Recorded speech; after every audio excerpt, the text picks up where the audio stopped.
Spiritual bypass. Man, I hear that word, that phrase thrown around a lot, spiritual bypass. And I believe that there is a misunderstanding around it that I am here to straighten out for you today.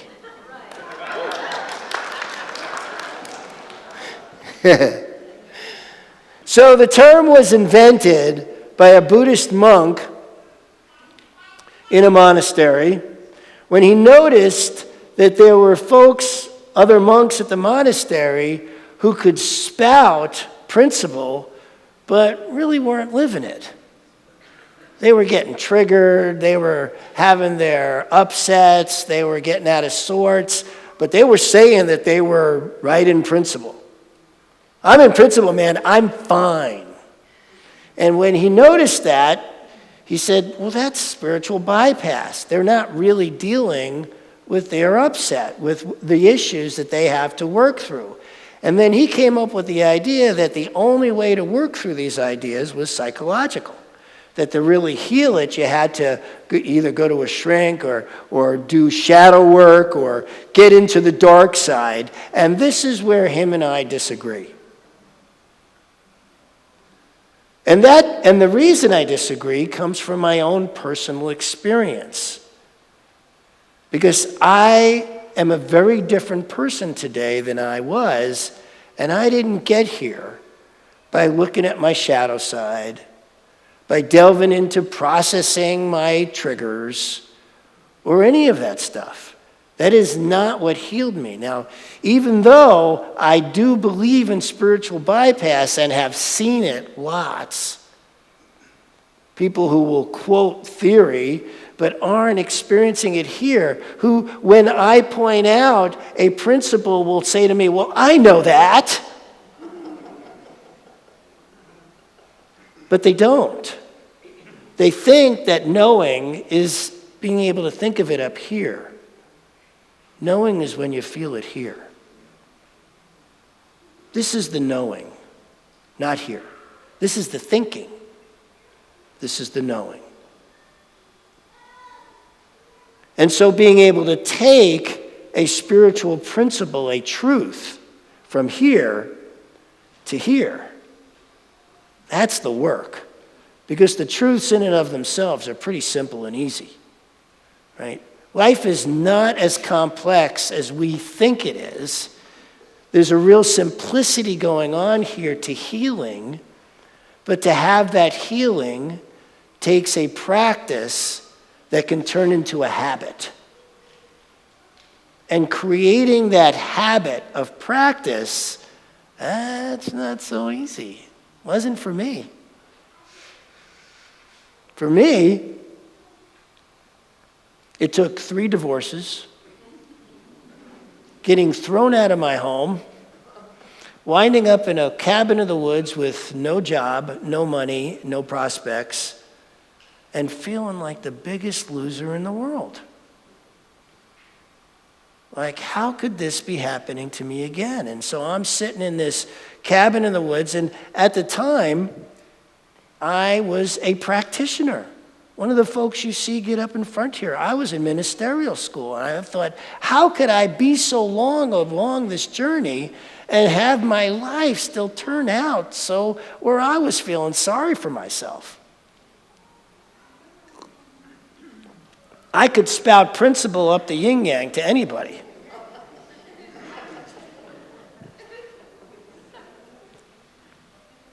But it really was so clear to me how I didn't know it. That it wasn't sinking in a way that was actually transforming me. At the time, I was what I was really focused on was transforming my circumstances. And that's crazy. If you don't transform yourself first. And so there I am in this cabin in the woods. I remember specifically sitting in this chair in the middle of a room with no furniture or nothing, and in the cabin, and just thinking, I'm a loser. all the thoughts that had been coming to me since I was a kid about how nothing ever works out for me. Here I am, just in this awful state. And I'm thinking, how can I be thinking this way if I'm a practitioner? I've got all this learning. What do I need to do to get it to sink in? And that's when I realized that a lot of times when we work with spiritual principle, we are looking for a specific result, like a new job, money in the bank, abundance, right? How many of you treat for abundance and yet don't feel abundant? Or treat for health, but don't feel healthy. And so I started looking at that, and I started realizing that what was called for here was not me digging in to the dark side and processing all the reasons why. Oh God, are we so huge about wanting to know why? And I realized none of that was helping me. So I just started looking at truth. What was the truth? What was the truth? And the truth is my life works. Real simple. My life works. And so I started using it as a mantra. And I remember that first day sitting there beginning, okay, I'm going to get into this mantra with this. And I started out by sitting, my life works. My life works. My life works. And my mind's going, no, it doesn't. Look where you are. Look what's happened. No, it doesn't. And I kept saying, my life works. My life works. My life works. And I kept at it. And I kept at it. After a while, I got antsy as from sitting, and my cabin was in the woods, and so I went out, started walking in the woods, and I'm walking out there with my dog, and we're going in the woods, and my life works. With every step, my life works. And my mind kept saying, no, it doesn't. Look, you have all this evidence to show how crappy your life is. And I kept going, my life works. My life works with each step. 6 hours. I kept at it, and after about 6 hours, finally, I started to feel it. It had moved from here to here. Because one thing I am is relentless. Always have been. And so all of a sudden, as I'm walking, I'm starting to notice those thoughts are quieting. Those thoughts about those other thoughts. And that what was becoming clearer and clearer is that my life works. And that's when I noticed that I found, who finds a cabin in the woods for no rent? Who has this opportunity to be in the woods and have things work out where I get to discover more about myself than I would if I was busy doing other things? That this really was a time for my life to work and to find something deeper. And I started seeing more and more of all the positiveness about it. And I started feeling really good about myself. And the very next day, I got a phone call about a computer job that would take about a year, so it would pay me for a year and took care of all my expenses for the next year. It shifted here. Then it shifted out here. My life works. And so I started doing work on the cabin, and at one point I found myself way over my head in terms of plumbing. And all those old thoughts flooded in again about how I suck, how I'm not, I don't know what I'm doing, and look what I did again, I'm making a mess out of stuff. And I was like, hold on, my life works. And once again, I had to bring myself back. My life works. This time, it took about 4 hours, and I stayed away from that plumbing thing until I shifted. My life works. My life works.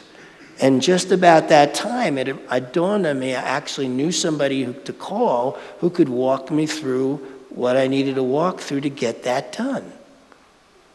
But I didn't do that until I shifted first. I was in that cabin for 2 years. I was also in ministerial school at the time. And about, I forget how long in, maybe a year and a half, I'd been in there. I had not yet graduated from ministerial school. I got a call from a Unity Church, asking if I would be willing to be their senior minister. That they'd heard of me and wanted me to move to the Midwest and help them build their church in the Midwest. And we negotiated for a while, and we came up with a deal, and it was very exciting to me. I was thrilled about it. And the day before I was about to give notice in the cabin, I got a call from them saying that Home Office had refused to let them hire me, and they were really sorry. And I immediately went in to look at that, another example of how my life doesn't work. Look at that and how nothing ever works out for me. And this time it took me 15 minutes to shift, to go, no, somehow this works for me. I don't know how. I can't see it. But this is going to work out. And sure enough, it was less than a month later, I got a phone call from a CSL in Cincinnati, where they asked if I would come up there and be their interim assistant minister and music director while they were going through a transition, and that they would support me in any way I needed to finish and graduate ministerial school. It was perfect, way more perfect than the Unity situation. And so I moved to Cincinnati. Before I moved to Cincinnati, I had a dream. I had a dream where I saw the face of a woman that I had never seen before in my life. And when I was in Cincinnati, one day through my thread comes the face of this woman I had seen in my dream. And it was her.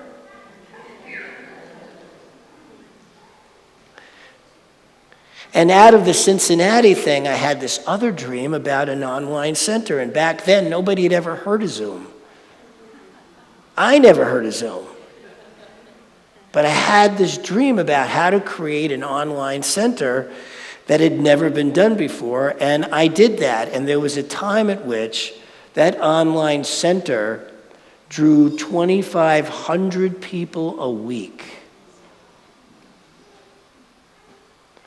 When Ash and I were in the early stages of getting all this up before everybody was doing it. And so the change around was dramatic, and I could feel the healing in myself, and I could feel how quickly and easily I could now shift, and how those old triggers and those old thoughts and those old ideas were actually healing, and I never went into the dark side about it. I never did any shadow work. What I did was stick with it, and what I notice is that's not what most people do when they're saying that this stuff doesn't work. When I remember when I first started doing practitioner work and practicing this stuff, I would treat every morning. I still do. Treat is for those of you who are new here, treat is our form of affirmative prayer, where we state clearly what it is we want, to create in our lives, to have, to know for ourselves. But then the rest of the day happens, and mostly you don't remember to bring it in when you need it most. To abandon the truth, our founder says, to abandon the truth in our hour of need is to not understand the truth. And yet that's what happens. We go, oh, well, this is a boots on the ground time. I just got to take care of this. I'll think about the spiritual stuff later. Thinking about the spiritual stuff later is like handling everything you got to do in life with one hand tied behind your back. Not bringing in what you're best tool. That if you start with your spiritual practice and then move forward from that place of knowing, the power and presence you bring to what it is you do, that's where the miracle is. That's where something happens that you never expected. But if you move into it first from your logical mind, thinking, okay, I'm going to take care of this and I'll think about the spiritual later, you are walking in without everything you got to go with. You're limiting yourself. You might as well be hopping on one leg. Because that's what you're doing when you walk in without your spiritual practice.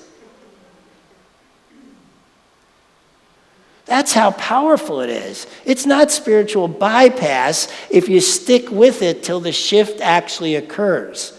It's only spiritual bypass if you don't.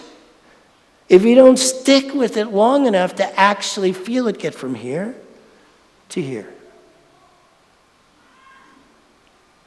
Because you know whether you shifted or not, right? You know whether you're still feeling that tightness in your body, you're not fully relaxed, you're not fully in trust, you're not fully in knowing.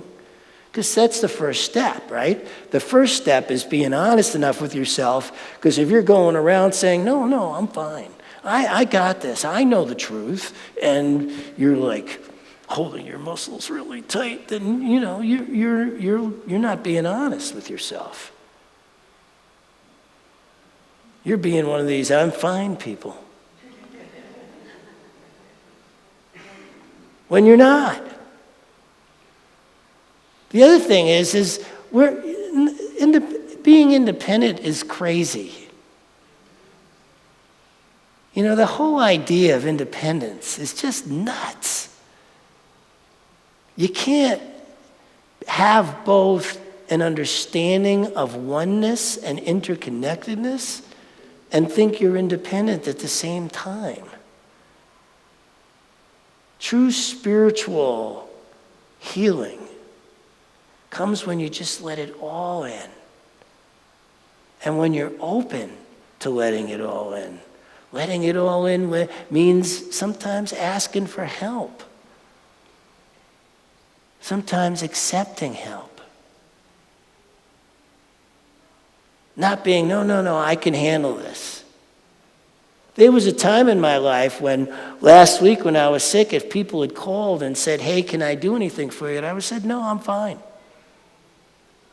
And would have missed out on all the interconnectedness of community and love that occurred. I would have missed all of that because, no, I'm fine. I can take care of myself. I was that guy. I'm not that guy anymore. And I don't recommend it. But the key to all this is, can you hang in there long enough till the shift occurs? Right? Because it's easy. I did this for 20 minutes and nothing happened. It doesn't work. I did this for an hour. Nothing happened. It doesn't work. Now, so here's the other thing. I got a lot of other things to tell you, but here's one of the other things. Once that shift happens, once you've hung in there long enough for the shift to occur, now you know what it feels like. So now you not only have your starting point by knowing you haven't shifted, you have your destination by knowing what it feels like when you get there. That makes the trip way easier the next time.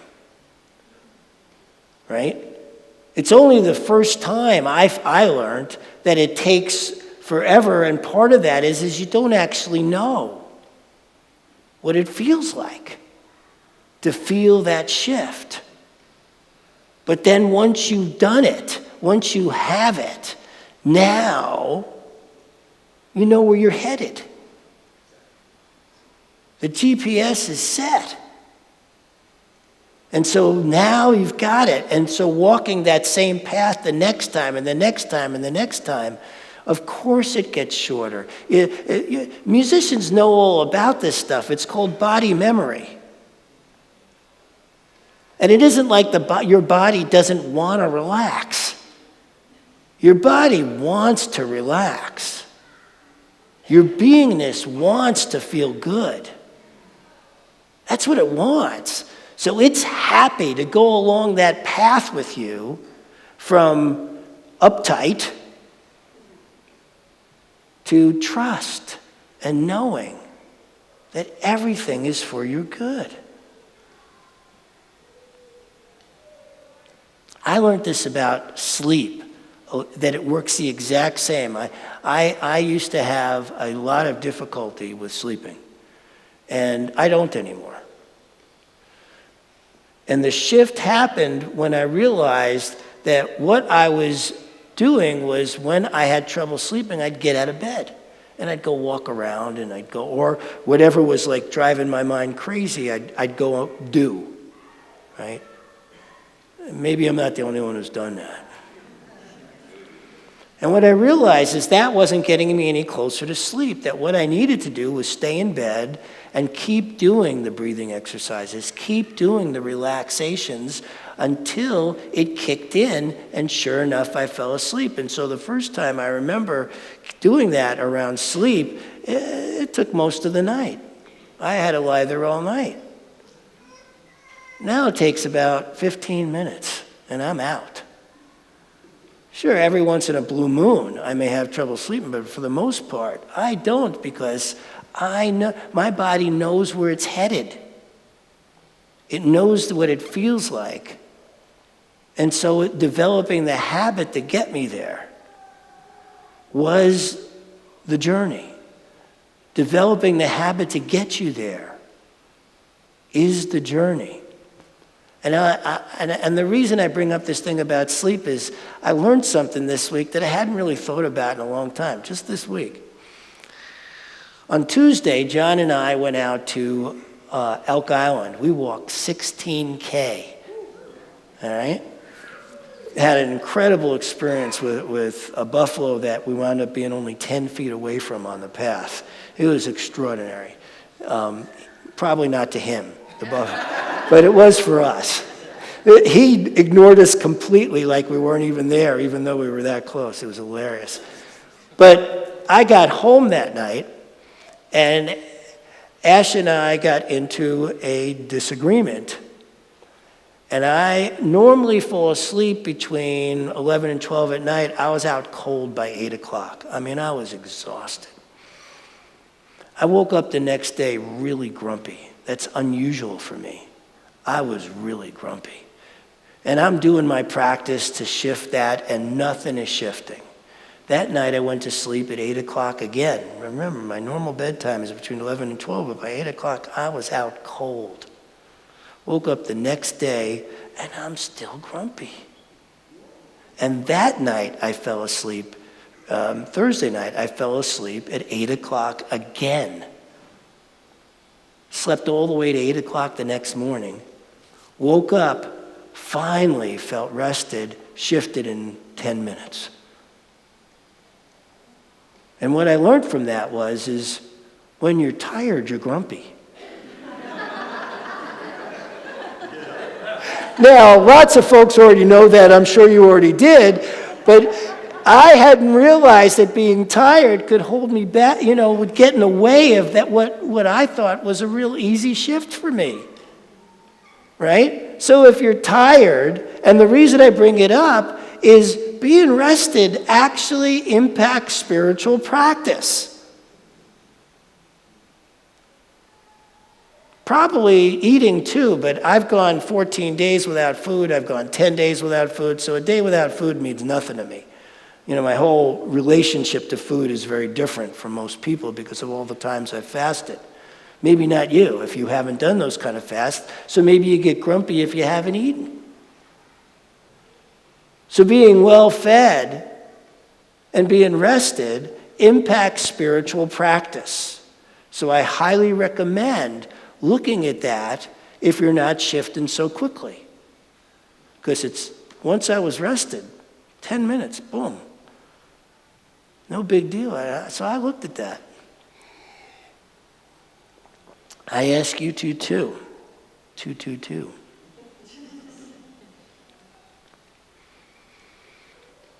So don't get lost in the idea of spiritual bypass. I'm not saying that shadow work doesn't work. I'm not saying you shouldn't go see a therapist. I have no idea what will work for you. Each of us has our own path to walk, I'm just saying that there is something tremendously powerful around spiritual practice, a spiritual healing. And if all we do is think about it as spiritual bypass, we are belittling the power and we are limiting the toolbox we have to walk forward with. Don't go into your life hopping on one leg. Make sure that you're bringing both. Make sure that you're bringing the entire power and presence of what it is we teach here. That you are a powerful, creative, spiritual being. That you have the power of the universe within you to bring forth in every second of your life. That your life works no matter what it looks like. That time is on your side. These are absolute truths that are never not true, just because they may not look at you in any given moment. Whatever it looks like, your life works. Whatever it looks like, you are a powerful, creative, spiritual being. And if you don't remember that in that given moment, it is worth spending the time to get it from here to here. And the more you practice that, the more that becomes the habit, the quicker that shift happens, and the more true healing occurs. I don't even remember the last time I thought about myself as a loser. I am a different person today. I have transformed my life. And I have done it through spiritual practice. And I know that you can too. And I hold that for each and every one of you. Thank you. I love you.